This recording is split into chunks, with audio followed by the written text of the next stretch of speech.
Multiplication and division. ये part 3 है, part 2 तक हो चुका है। टाइप 5 में कुल 2 क्वेश्चन दिए गए हैं, जिसमें सबसे पहले क्वेश्चन 13 और 14 दिया गया। तो 13 नंबर को हम लोग हल करते हैं।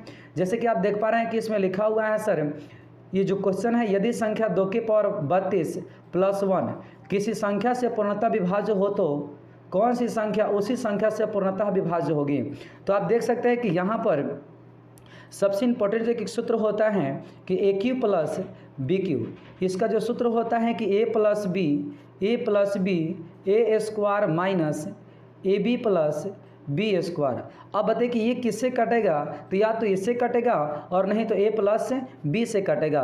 और ऐसा ऑप्शन केवल और केवल हम देख रहे हैं कि आपके पास ऑप्शन बी में दिखाई दे रहा है कि 2 की पावर 32 का पावर यदि हम 3 करते हैं प्लस 1 की पावर 3 करते हैं। तो अब आप हमें बताइए सर यहाँ पर कि 2 की पावर 32 का पावर 3 है, ये इसको हम मल्टीप्लाई करेंगे तो इतना आ जाएगा। तो ए क्यू प्लस बी क्यू, यहाँ ए क्यू प्लस बी क्यू, तो ये आपका आ गया ए का मान और ये आपका आ गया बी का मान।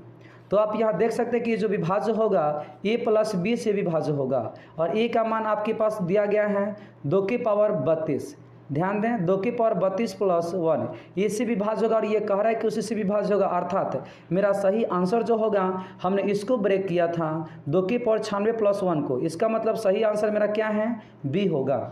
14 नंबर क्वेश्चन पर आप ध्यान दें, बोलता है कि यदि 64 8 से पूर्णतः विभाज्य है तो, यदि 64 8 से पूर्णतः विभाज्य है तो निम्न में से कौन सी संख्या 8 से पूर्णतः विभाज्य होगी। ऐसे भी प्रश्नों को हल करने के लिए हम ऑप्शन का प्रयोग करते हैं। आगे बात करते हैं एक इसके ऑप्शन जो बी दिए गए हैं 192 हैं, सी ऑप्शन है 4 और डी ऑप्शन आपके पास दिया गया है नन। अब आप देख सकते हैं कि 8 से विभाज्य है, 8 से विभाज्य है। तो बताइए 8 से ये कभी 4 नहीं कटेगा, तो इसका आंसर ये नहीं होगा। आगे बात करते हैं कि 8 से, तो 8 से आप देख सकते हैं कि 8 की गुणज कभी भी 184 नहीं हो सकता है, अर्थात 8 से ये भी नहीं कटेगा, तो ये भी नहीं होगा आंसर। अब यहाँ देख सकते हैं कि ये जो है आपका 192 8 से कट रहा है, 192 8 से ही कट रहा है। तो अभी आपको पता चला कि ये पूरा कट गया, मेरा सही आंसर क्या हो जाएगा, बी। ध्यान दें, ऐसे प्रश्नों को बनाने के लिए हम क्या करते हैं कि जो नॉर्मल होगा उसको आज डायरेक्ट भाग दे दीजिएगा। और जब आपका नॉर्मल क्वेश्चन नहीं है, वैसे सिचुएशन में आपको देखना ये होता है कि विभाज्यता का नियम होता क्या है और तब उसको हल करते हैं। क्वेश्चन नंबर 15 और 16। तो चलते हैं क्वेश्चन नंबर 15 की दुनिया में। देखिए सबसे पहले क्वेश्चन नंबर 15 क्या है सर, बोलता है कि किसी संख्या में 24 के स्थान पर 42 से भाग देने पर भागफल 28 प्राप्त होता है, सही उत्तर क्या है। बात को समझिए, किसी संख्या में, तो हम यहाँ पर मान लेते हैं, माना कि संख्या बराबर x। अब यहाँ पर उसको 24 से भाग देना था, 24 से भाग देना था, जो कि आपका ये सही आता, लेकिन उसने क्या किया, 42 से भाग दिया, 42 से भाग दिया। तो अब यहाँ देख सकते हैं, तो यहाँ संख्या x है और x में 42 से भाग देने पर इसका जो भागफल प्राप्त होता है यह आपका 28 प्राप्त होता है।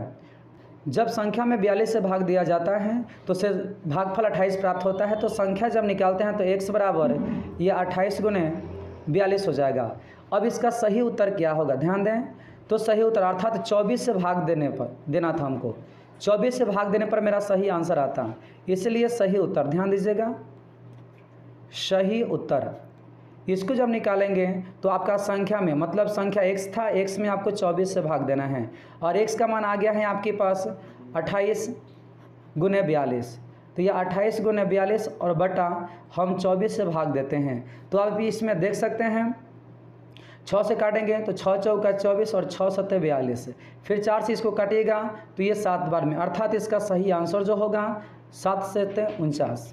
सेम टाइप के क्वेश्चन दिए गए हैं क्वेश्चन नंबर 16 में भी बताया गया है, किसी संख्या को 27 के स्थान पर 72 से भाग देने पर भागफल 24 प्राप्त होता है, सही उत्तर क्या है। बात को समझें, किसी संख्या को 27 के स्थान पर, किसी संख्या को, तो संख्या x माने 27 के स्थान पर उसने 72 से भाग दिया तो हम 72 से भाग देते हैं, तो इसका जो भागफल है सर 24 प्राप्त होता है। इसलिए जब संख्या निकालेंगे तो x बराबर 24 गुने 72, इसलिए सही उत्तर जब निकालिएगा सही उत्तर, तो उसको भाग देना था सर 27 से। तो संख्या बटा 1 संख्या बटा 27 इज इक्वल टू ये 24 गुने 72 बटा 27। अब आप यहाँ देख सकते हैं कि 9 8 72 और 9 3 27, 3 से जब इसको काटिएगा तो 8 बार में 8 8 64 और यही आपका सही उत्तर होगा। इस तरह से टाइप 6 भी आपके कंप्लीट हो गए हैं। सबसे पहले बात ध्यान देने योग्य ये चीज़ें हैं कि आप ये नहीं देखें कि क्वेश्चन क्या है, ये देखें कि आखिर एग्ज़ाम में क्वेश्चन आता कैसा है। यदि कैसे क्वेश्चन आता है ये आपको पता चलता है देन उसके बाद में आपको सक्सेस प्राप्त होगा। टाइप 7 में भी आपके कुल 2 क्वेश्चन दिए गए हैं कि क्वेश्चन नंबर 17 जो है वह क्या है। बोलते हैं कि जब किसी संख्या को 13 से गुना किया जाता है, जब किसी संख्या को 13 से गुना किया जाता है तो प्राप्त परिणाम का प्रत्येक अंक 9 है, वह संख्या कौन सी है। माना कि संख्या इज इक्वल टू x है और इस संख्या में 13 से गुना करना है। संख्या में यदि हम 13 से गुना करते हैं तो प्राप्त परिणाम केवल और केवल 9 प्राप्त होता है। अब 9 कितना प्राप्त होता है हमें पता नहीं है, ये कंटिन्यू आगे बढ़ेगा। अब बात करते हैं कि x का मान निकालना है सर, तो x बराबर जो दी गई संख्याएं हैं, बात को ध्यान से समझें, ये कंटिन्यू और बटा, जब ये गुना में है तो भाग में आएगा। अब हम क्या करते हैं कि दी गई संख्या में हम 13 से भाग देते हैं, दी गई संख्या में हम 13 से भाग देते हैं और जहाँ कट जाएगा वही मेरा सही आंसर होगा। तो देख सकते हैं आपके पास जब इसको आप भाग दे रहे हैं तो ये कितना प्राप्त हो रहा है। तो यहाँ पर आपको दिखाई दे रहा है कि 63 है 91 और यहाँ पर सर 8 आ गया और फिर आपके पास 9, मतलब कि इसको आप टिक मार्क करते चलेंगे ताकि आपको पता चलेगा। फिर 3 6 78, आगे हम बात करते हैं तो 1 आ जाएगा और यहाँ भी आपका 1 आ जाएगा। फिर यहाँ से हम 9 उतारते हैं तो आप देखिए 93 17 से, फिर आपके पास इतना आ जाएगा और ये कटेगा, फिर आपके पास 2 आ गया। फिर यहाँ से हम 9 उतारते हैं तो 13 दूना 26 और फिर आपके पास 3 आ गया और फिर आप देख रहे हैं कि यहाँ पर 9 है तो 9 आ गया। फिर 13 39 आ गया आपके पास और ये फाइनली कट गया। अब आप यहाँ पर देख सकते हैं कि आपके पास ये जो भागफल आया, भागफल यही आपका सही आंसर होगा। आगे यदि हम बात करते हैं क्वेश्चन नंबर 18 का, बात को ध्यान से समझें। क्वेश्चन नंबर 18, तो क्वेश्चन नंबर 18 भी सेम है और ऐसे प्रश्न में कोई ट्रिक नहीं होता है सर। आगे हम बात करते हैं क्वेश्चन नंबर 18, जब किसी संख्या को 7 से गुना किया जाता है, संख्या को यदि हम 7 से गुना करते हैं तो हमें क्या प्राप्त होता है, प्रत्येक अंक हमें 6 प्राप्त हो रहा है।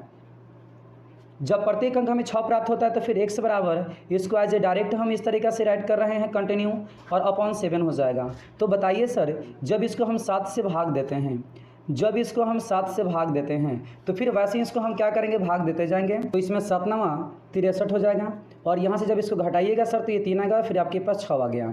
आगे हम बात करते हैं तो 7 5 ये 35 हो जाएगा सर, फिर आपके पास 1 आएगा, तो ये भी आपका आ चुका है, फिर ये भी आपका आ चुका है, फिर अब हम लोग इसको एक्सेप्ट करते हैं 6। तो अब यहाँ आप देख सकते हैं कि 7 2 ये आपका 14 हो जाएगा, फिर आपके पास 2 होगा, फिर एक और आगे बढ़ेंगे तो 6, तो 7 3 21 हो जाएगा सर आपके पास और यहाँ पर आ जाएगा 5 और ये कट जाएगा। फिर अगला स्टेप हम उठाएंगे 6 आ गया, तो 7 8 ये आपके पास देख रहे हैं कि ये आ गया 56 और ये पूरा का पूरा कट गया। अब बताइए कि जब कट जाएगा तो इसके आगे प्रोसीड करने की ज़रूरत नहीं है sir, you stop yourself there itself, और यही आपका जो भागफल आया सर और यही आपका सही आंसर होगा।